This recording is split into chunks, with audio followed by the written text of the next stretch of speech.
Welcome to Chapter 5, Lesson 1, Which Button to Press. This lesson covers which route is best for you for first contact. For the listings that you've seen in more than one place, how do you know which button you should press, basically? So the difference between the aggregator sites, remember those are the ones where you can see which agency has the listing, and using the button on the agent's own website probably isn't huge. The one thing I would suggest is having a look on that agency website before you contact to see if they have something else of interest that you haven't seen anywhere else. If you contact them about more than one property of interest, you might become more interesting to them.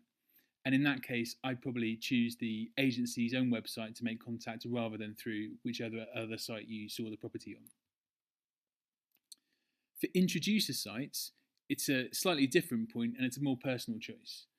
The upside to these introducer sites is that if you contact them about several properties and they happen to ultimately all be listed with different agencies, they'll contact all those different agencies on your behalf for more information. That might save you some time initially.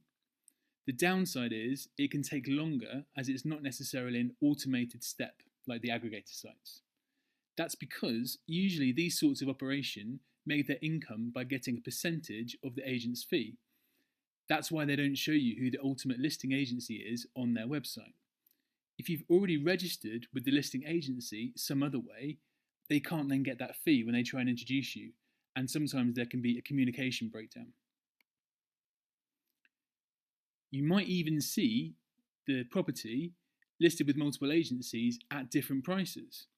This can be due to different fee levels, or that a price reduction has happened but the seller hasn't yet told all of the agents. My advice would be not to base your decision just on who has the lowest price. That might sound counterintuitive, but I'll explain why.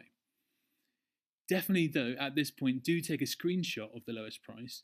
It might be useful to you later on. So if the choice is between an English-speaking agency and French only, and you prefer to speak to somebody in English, even if they're at the higher price, it's okay to contact them.